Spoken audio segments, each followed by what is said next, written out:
Hi friends, welcome back to my channel. Rice కుక్కర్లో mutton curry ఏంటో అనుకుంటున్నారా? ఈ వీడియోలో మీకు అర్థమవుతుంది ఫ్రెండ్స్. ఫస్ట్ అయితే వీడియోలోకి వెళ్ళిపోదాం. మటన్ కర్రీకి ఫస్ట్ అయితే మటన్ కావాలి కదా.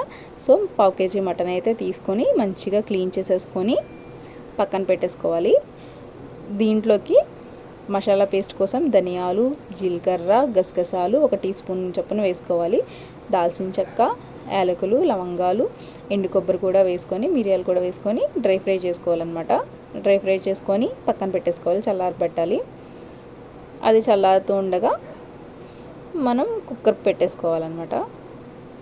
అందులోకి తగినంత ఆయిల్ వేసుకొని లవంగం, దాల్చిన చెక్క, యాలకులు, జీలకర్ర, బిర్యానీ ఆకు వేసి ఫ్రై చేయాలి. ఫ్రై అయ్యాక కొంచెం దాంట్లోకి ఆనియన్స్ కూడా వేసుకొని, పచ్చిమిర్చి, పుదీనా, కొత్తిమీర కూడా వేసుకొని మంచిగా మగ్గనివ్వాలి. ఇది ఎంత ఎక్కువసేపు మగ్గితే అంత టేస్ట్ వస్తుంది అనమాట. మీకు వీడియోలో అర్థమవుతుంది అన్నాను కదా ఫ్రెండ్స్. ఇక్కడ గ్యాస్ అయిపోయిందనమాట.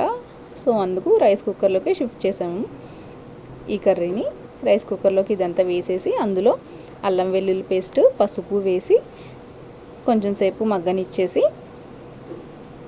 అప్పుడు ఇందులో మనం క్లీన్ చేసి పెట్టుకున్న మటన్ అయితే వేసేసుకోవాలి.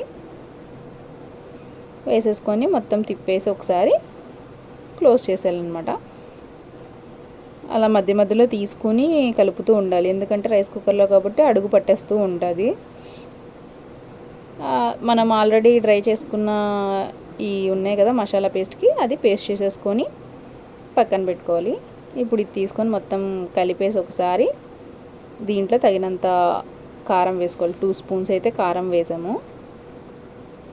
అంతా ఒకసారి మిక్స్ చేసేసి దీంట్లో ఒక టమాటా కూడా సన్నగా తరిగి వేసుకోవాలి. బాగా కలిపేసి మూత పెట్టేసి మధ్య మధ్యలో అలా కలుపుతూనే ఉండాలి, ఎందుకంటే అడుగు పట్టేస్తూనే ఉంటుంది ఇది రైస్ కుక్కర్లో. ఫస్ట్ టైం రైస్ కుక్కర్లో చేయడం కూడా. మనం పేస్ట్ చేసుకున్నాం కదా, అది కర్రీకి తగినంత చూసి వేసుకోవాలన్నమాట.